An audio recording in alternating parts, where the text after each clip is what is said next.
चला। अच्छा भैया, गोड़ लाग के प्रणाम करत बानी। मैं हरिशंकर यादव, जौन भोजपुरी अल्लाह बिजहटगढ़ का लड़ाई हम आप लोगन के दहले बानी। छठवां भाग आप लोगन पसंद कैली, वही प्यार दुलार के पाके आया जी सातवां भाग अंतिम आप लोगन के बीच में दे रहल बानी। हमके आशा नहीं पूरा विश्वास बा एहू आल्हा के रउआ लोगन पसंद करब आ दुलार प्यार देहब आ कमेंट क के बताई आल्हा कैसन लगल ह। बहुत बहुत गोड़ लाग के प्रणाम करत हई सब भैया लोगन का, माताजी लोगन का, बहनी लोगन का गोड़ लागत हई। बात यहाँ से स्टार्ट हो गई। हनिका जादू जब मारत या लड़की सियानंद का रूदल के उनके सुग्गा लिहले बटे बनाए सुग्गा बनाए के जब डेभा बाबा पर जादू मारत है, डेभा बाबा पर जादुइये नहीं लगत है। अरे बाप रे बाप, 1.5 गो मंत्र याद कर लिहल डेभा बाबा, उनके जादुइये नहीं लगे। लड़की ये गो मारे तो 2 गो पर चल जा डेभा बाबा 1.5 अक्षर का जादुइये जानत रहल। यही से लड़की का जादू डेभा के लागल नहीं। अरे बाप रे बाप, जब जादू लागल है ना तो लड़की कैलस का जितना डेभा बाबा का सरंगी बसुड़ी कुर्ता गमछा रहे बदन पर का डेभा बाबा की रह गई, खाली जवन जंघिया पहिरले रहल उहे रह गई। वही तरह निंगे उघारे हम वही पानी में ठकुआइल हम देखत हम लड़की करत का हनके जादू मारे और लड़की का सुनो बयान लेके मचिया उड़ गई आधा सरग में। लड़की हारात जाओ उड़ गए मचिया लड़की का, भागल लड़की जाओ। वही समय याद नहीं अवसर में भैया सुना दिनन के हाल। अरे दादा लिहल मचिया लड़की चल गई दादा बीजा हाट में। अब लड़की का सुना हो बयान कहलस की बड़ा चालू बनत रहा लोग, अब राज भोगा लोग, लेकिन सुगवा रोवे कारण कई के रोवे आज बाबूजी कारण कई के। लड़कन के खोजे अली हमरो दशा उहे दिहले बटे बनाए अब के हमन के जो ही। लेकिन लड़का तीनों आज रोवत हम, बुरे काम का बुरा नतीजा तू चाचा हम हई भतीजा। लेकिन लड़कवा रोवत हम से का कहत हम भैया, अगर सुनल जाई तो करे जबे फाड़ जाई का। लड़कवा रोवत हमन के खोजे खातिर बाबूजी तू आइल रहला।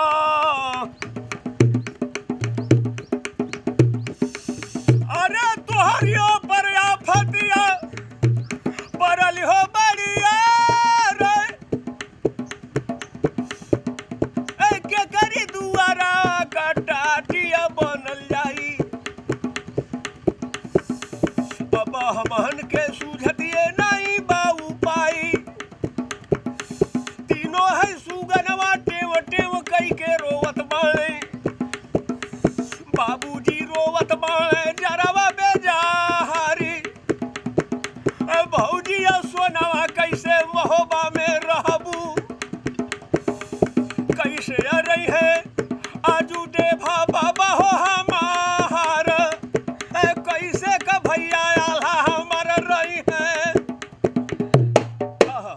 रूदल रोवत आने जार बेजार, लेकिन लड़की आपन जाती हो। लेकिन लड़की जुमल बिजहटगढ़ में सबके टांग देले बटे खूंटी पर। और लड़की का सुना बया, दिन भर राखे सुगा बना के रात का मनई लेत बनाए मौला मेरे पलंगा पर सज्जे काम फिट होई। छोट छोट बिटिया नगटा गावे, बुढ़िया कुल गावे मंगलाचार, जो मुँह में दतवा नहीं रे आगे मनई पर जत पिटिया तू तुकार के भेदे। कैसे कुल गावत हई, अरे सैया जन मारे रूमलिया में हंसी के, रूमलिया में हंस के, रूमलिया में हंसी के, बुढ़ऊ जन मारे गमछवा में हंसी के, बाबू लोग जनवा मारे मोबाइलवा में टोपी के। माई बाप पूछत हम बेटा के कर फोन है तो लइकवा कुल कहत हम सर जी का फोन है। कहत हो कोचिंगवा बढ़िया से कह लिहा लिख लिहा। लेकिन खैर छोड़ा लोगन, जमाना टेक्निकल आ गई बा। हाई देखा भइल का इधर लड़की लेके चल गए सुगा अपने नैहर में। इधर देवा बाबा वही घाटवा पर, अरे बलक बलक देवा बाबा घाटवा पर रोवे लगला।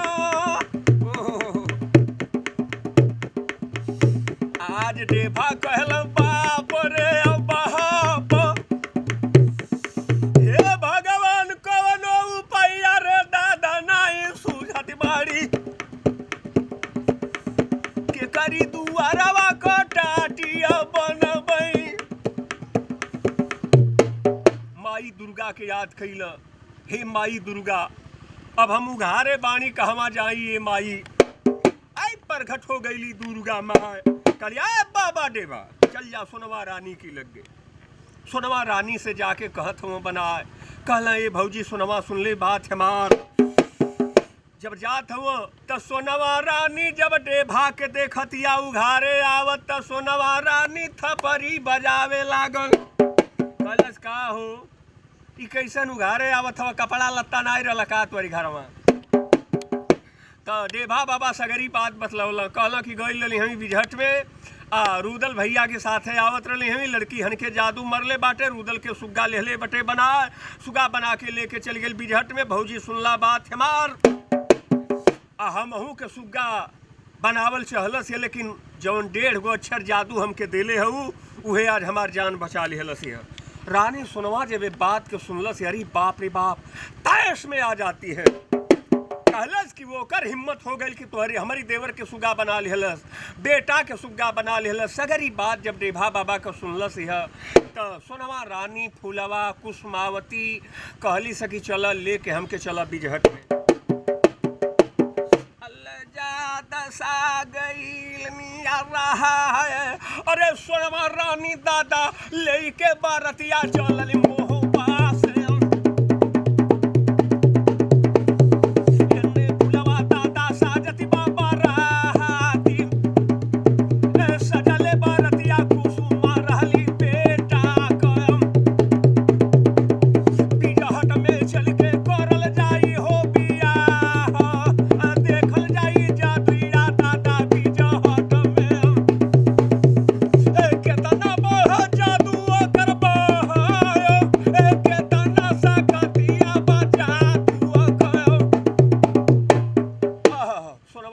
कही बाप रे बाप। चल के बुजरी का दही के झोंटा ले बीन बीन उखार आए दही के 4-5 संडिल रही दबसाए। सोनवा रानी कहती है देखत है ताकत करी जादू के कितना सत्तो करी देही में बा। सोनवा फुलवा कुसुमा रानी आज डोला सजावती अड़ी सा बेगर दुल्हा का, लोटा के दुल्हा मान के साक्षी मान के सोनवा रानी फुलवा रानी कुसुमावती देभा बाबा का जनाना आज तीनों लइकन के कैलस है तैयार, दुल्हा कैलस है तैयार लोटा के आ लेके जाते सब बिजहट में। आज बारात तो साज के मोहबा से जाती है, रानी सोनवा फुलवा कुसुमावती लेके जाती अड़ी स, लेकिन दुल्हा का पता नहीं बा, एकर बारात जाती है इहो पता नहीं बा। लेकिन लेके सोनवा रानी गई बिजहट में, लेकिन वो राजा सियानंद की लड़की तो जानती थी कि बारात किसकी आ रही है। आज वही जब सागर पर लेके पहुंचल है अपन बारात के, तो वही जा रोकवा दिलस भइल का ऐलान कर देती है सोनवा रानी कि जो बहादुर हो लड़ने खातिर आओ जादू कले हमसे मार। आज जौन बाग भैया ये ऐलान के राजा सियानंद का लड़की जब सुनलस है तो आज सागर पर आ गई कैलस का हाथ जोड़ी के लड़की बोले जान गई कि सुनीला कि 52 जादू सुनवा जानत है उसे जादू के बेसी जानल ना। हाथ जोड़ के लड़की खड़ी हो गई कलस कि ये माता हमें आपन दासी बना ल माता, तोहरी आगे हम काटी कर, लेकिन धोखा करी का करत है। हाथ जोड़ के लड़की बोले माता सुनिला बात हमार, जब तू आ गईलू तो हमारी में कवन विसारथ बा। दशा गईल मिया रहा अगर जलबा सुनवा दादा अजुता संरम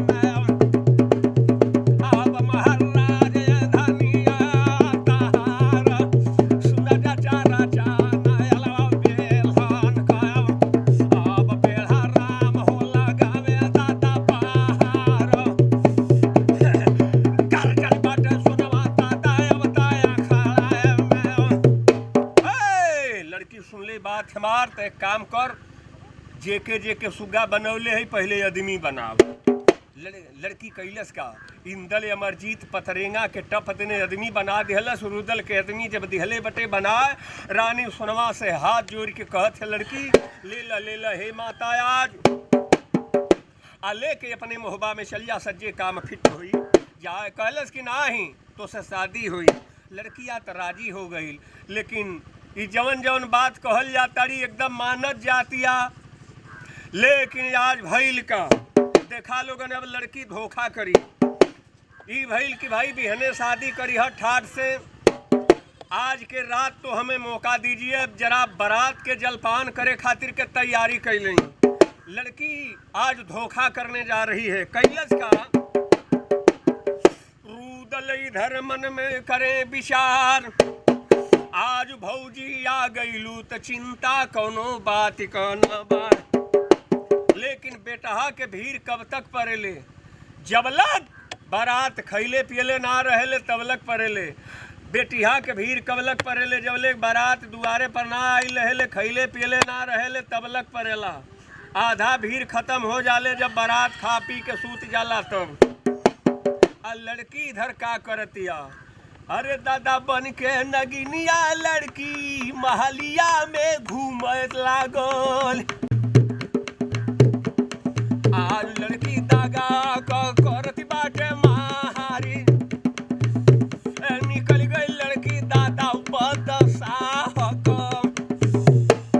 बाबू निकल गई लड़की बदशाह का, अपन जादू झोली कैले बटे तैयार, लेके जादू लड़की चलल। आज लड़की का जब सुनो बयान, आधी रात मारा मर डोलत रहली घंटी घनन घनन घनना। पहरदार सब लोग सूत गइल बा पहरा पर, बटुरी जनता सूतल गोड़ पसार। आज रुदल बैठ के तम्बू पर रखावत रहल, सगरी बारात के अगोरत रहल। जब गते गते 12 बजे लागल, इधर लड़की तो निकलत हिय कि अब सूत गईल हुई, लोग धोखा करे जाती है।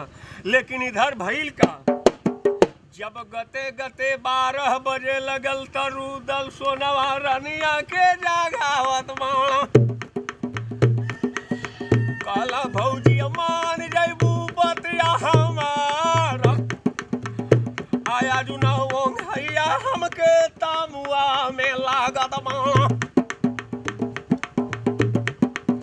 आ बैठ के ये भौजी हाई बारतिया के रखई बुआ। आ तनी भर अपन अखियाला, अपन अखियाले हम मारी। भौजी हमके उंगाई लगत है, अब तनी तुहन लोगन जागा लोगन, अब तनी हम सूती लई। अरे बाप रे बाप, ये तो गजब हो गई। सोनवा रानी जागल है, फुलवा के जगौलस, कुसुमावती के जगौलस। कहलस कि उठा लोगन अब देवर तनी सूत ला, हमन कर्तव्य से सुतल लली हैं जा। अरे बाप रे बाप, ये तो गजब हो गई। भैया लोगन रुदल तो गिरला टप देने सूत गईला। आ सोनवा फुलवा रानी सूत के जागल रहली स। तई जानत जा जे सूत के जागल रहेला, ओके तो ऐसा ओंघाई लगेले कि अब भगवाने जानत। भाग देने अखिया मुना गईल जनता सोना कहू। आज करिया लमा रुदल नैया के बोझले रहला, आऊ है नैया डुबाए दिहले मजवा धर। भक देवो भैया रानी सोनवा के लागल बा। सोनवा रानी सूत गईली वापस, सुतली जाना ना बाबा बाटे बाका। आज सूतल बाटे फूला नारी। फूलवा रानी सूत गई हो। आज फूलवा रानी सूतल बा, आ तवले बन के नागिनिया लड़की मालिया में झूम गई। आ बन के नागिनिया लड़की वही तामुआ में जूटल बाड़ी।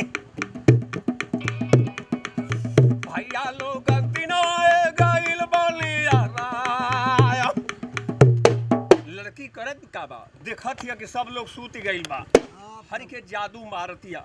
अरे बाप रे बाप, भैया लोगन सूतल या मुँह लेके के होला।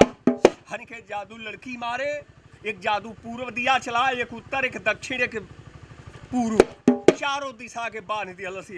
अब बांध के लड़की कैलस के। अरे बाप रे बाप, हन के जादू सोनवा पर मारे, टाप देने उनके पत्थल दिले बटे बना, सोनवा फुलवा कुसुमावती सबके पत्थल बना दिहलस। फिर कह दिया है रूदल मलखा सुलखा बर्मा रणजीत सारे लोगन के पत्थल बना दिहलस। आदमी जन केहू ना रह गई, सबके पत्थल बना दिहलस। अरे बाप रे बाप, आ डेभा बाबा जब से बिजहट में चल गई, डेभा बाबा जब से बिजहट में चल गई, तब से इनका ओंघाई ना आई लगे। वह दशा घर रोजवन वाला रहे, इनका ओंघाई ना आई लगे। अरे बाप रे बाप, डेभा बाबा जब देखा तल पत्थल बनल, अरे बाबा निहुरल निहुरल डेभा बाबा तहिया भागे लगल। अरे निहुर के भाग चल ले डेभा हो महाराज, भागल डेभा रहले वही रे बिजहट सेनी। लड़की उनहू के जादू मारती है, लेकिन डेभा बाबा डेढ़े अक्षर का जादू ये जाने। बिजहट में उनहू का जादू नहीं लगे, सबके पत्थल बना दिला। डेभा बाबा भाग चल, बच गई। जब भाग चल, लड़की कही बाप रे बाप, ई बुढ़वा बड़ा चालू बा, एक जादू लागत नहीं है। लेकिन बाबा अब का करें? अरे बाबा बले बले तिवरिया बाबा बिजहटगढ़ में रोवे लगला। चारों एरिया में एक एरिया नहीं सूझत बाड़ी, आजू हमके वो न चसावा गो बोहतिया बयारी। भले भले हसिया गिरली बाबा पाए केनी। बाबा रोवे जार बेजार, बड़ी देर पर याद कलम माई दुर्गा के। माई ई बताओ अब का करी, कहाँ जाई? जे करी अलमवा माई मोहबा में गोइल रहली। माई हो जे करी अलम में मोहबा में गोइल रहली, वो तो अलमवा टूट गई, सबके जादू मार दिलस रे माई। अब हम कहाँ जाई? माई दुर्गा कहली कि बेटा रोवा मत, आँखी का आंसू पोछ ला। आ एक काम कर, चल जा गुंजरात में। बाबा डेभा चल जा गुंजरात में, राजा मनसा की दरबार, जहाँ बियाह भइल हवे इंदल का। रानी पनवा बैठल बा प्रेम लगा, अब हइन गवना नाई भइल है इंदल का। जा रानी पनवा के बुला ले। अब पनवा आई तो वह सबके छोड़ाई। तनी बात डेभा बाबा सुने, डेभा कहे बाप रे बाप, ए माई दुर्गा, अगर खाली इंदल का बियाह है तो भइल, अब हइन गवना नाई भइल, तो ई बतावा कि पनवा रानी आ जाई? माई दुर्गा कहली कि अरे उसे बताई देव त आफत विपत में गवना बियाह नहीं देखल जाला। है आफत देखल जाला। तू जा रानी पनवा से सगरी बात बताइया। अरे बाप रे बाप, इतनी बात जब बाबा सुनलन हो भैया, भागल जात हमें, ताकत जात हमें। अरे भावा भागल भागल डेभा बाबा गुजरातवा में जाए लगला। यही गुजरात में भैया, जहाँ का पहले का मुख्यमंत्री माननीय श्री नरेंद्र मोदी साहब थे, वही गुजरात में बाबा डेभा बाबा पहुँचला हूँ। आज जब पहुँचला हूँ तो भैल का रानी पनवा की दरबार में जात हूँ, जोगी बन के जात हूँ। जब जोगी बन के गईला हूँ, रानी पनवा जब बाबा तिवारी के देखलस है जोगी की भेष में, कल से रावल बाबा घर द्वार तुहार कहाँ पड़ी? लगला बतावे, कल का चे से छिपाई? कल कि हम जोगी बन के आई बानी। पहनी सुनला बात, हमार घर हमारा है पियरी में, हम तो बाबा डेभा हई महाराज, हमके लोग बाबा डेभा कहेला। सुनला तू बात हमार, तुहार गवना नाई हुई, तुहार गवना नाई हुई। खाली बियाहे भइल बा। कहलसी काहे बाबा? आ त तोरी से नूरावा चल गइल रनिया बीजहट में।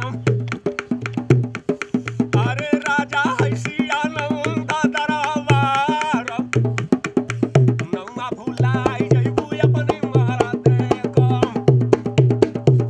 अरे मोहबा जाए रे लायक नहीं बा।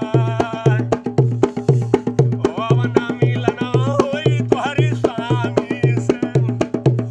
अरे बिजहट में मार गइल स्वामी हो तोहार। मार गइल ससुरी तोरा बिजहट में। अरे रुदल गइल बिजहट में माराय। सगरी लोग बिरवार पथल होई गइल। अरे नौआ मोहबा क जइबी रे भुलाय। बता दिहलौं। कहला कि लड़की सुनला बात हमार। राजा सियानंद का लड़की बिजहट वाली सबके सुगा बना के लेके चल गई बा। हमहू के मरलस या जादू, लेकिन हमके लहल है नहीं। कहलस कि बाबा सबके सुगा बना लेहलस। हाँ, आ सुगा बना के आज पत्थल सबके दिले हुए बना। आ लड़की सुनला बात हमार। कहले कि तोसे बता दें आफत विपत में। लड़किया हाथ जोड़ के पनवा रानी कहलस कि बाबा डेभा त ले चला तनी हमके देखा द। जब सब लोग पत्थल हो गई ह त कम से कम चली तनी हमहू तो देख लई। कहला बेटी तोके जाए लायक नहीं खे, मत जो। कहलस कि ये बाबा अरे जियते माछी नाई घोटाले हो। चला बाबा तनी हमके ले चला, तनी हम देखी ओकरी कितना जादू ओकरी सत्य बा। ओकरी सत्य का जादू तनी हम देख लई। अरे बाप रे बाप, इतनी बात जब सुनना है तिवारी बाबा तो चाहते रह।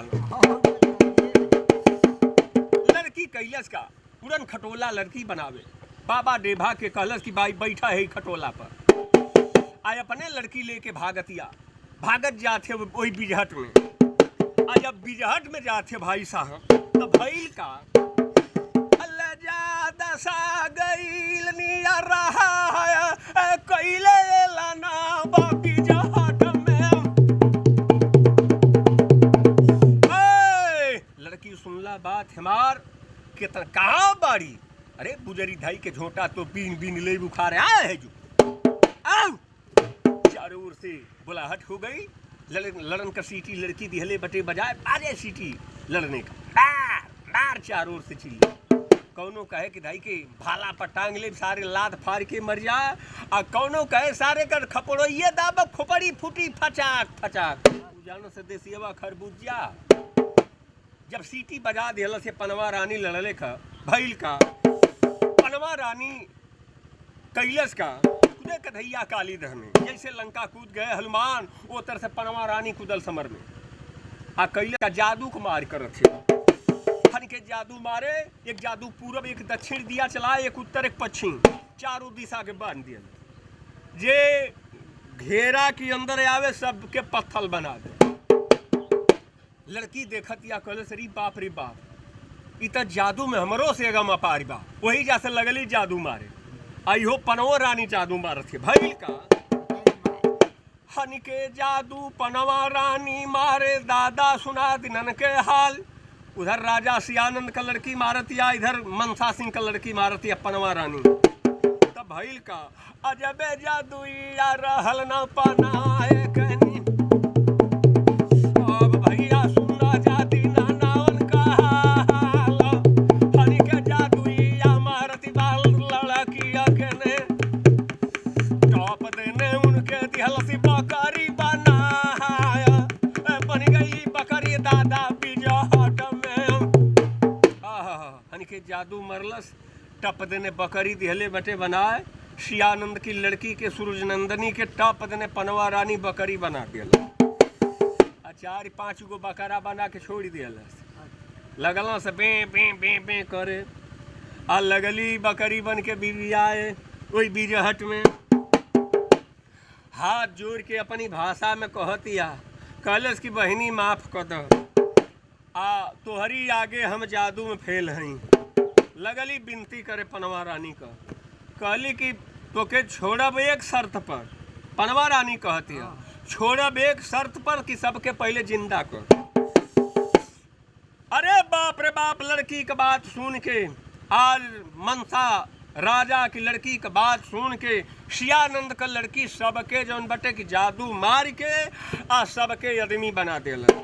पत्थल से सोनवा, फुलवा, कुसुमावती, रुदल, बर्मा, रणजीत, चाचा सैयद, सारे लोग आदमी हो गई।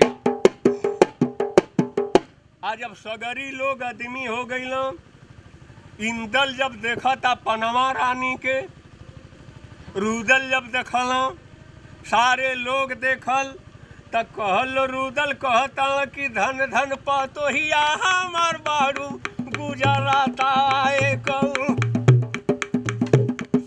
आपा तो ही आफती में काम आई बारू। आज हमहन के लिहलू ये विपतिया से उबारी, आ चला चला बेटी नगरा महोबाए में, चला गवना बाद में देखल जाई हो बनाया। चला अब यही लगले कलश की ना बाबा ई कोनो बात ना भई। सबके जौन बटे की छोड़ा लेहलस ये पनमा रानी, आ सबके छोड़ाई के आ हाथ जोड़ के माफ़ी मांगत है कि बाबा हमके जाए दो, दीन भेजबई है, आ बन के चलब गवन का नार। आ लड़की वादा कैल से सियानंद का कि हे बहिनी, जब हम तुहार डोला मोहबा में आई तो हम लौड़ी बन के रहब तुहार, हम तुहार दासी बन के रहब, लेकिन हमार खता कसूरी माफ़ी कर, हमके आज मांग का सिंदूर दान में दे दो। महोबा में जब तू अबू तो हम तुहार दासी बन के रहब, लौड़ी बन के रहब। बाहर लड़की पनवा अपने मांग का सिंदूर दान करती है उस लड़की को, और हंसी खुशी से तब शादी भइल इंदल का या सूरज नंदनी का। लेकिन भइल का जौने जौने किला में बिरवा मोहबा गढ़ का चल गई,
दुर्गा मैया की जय।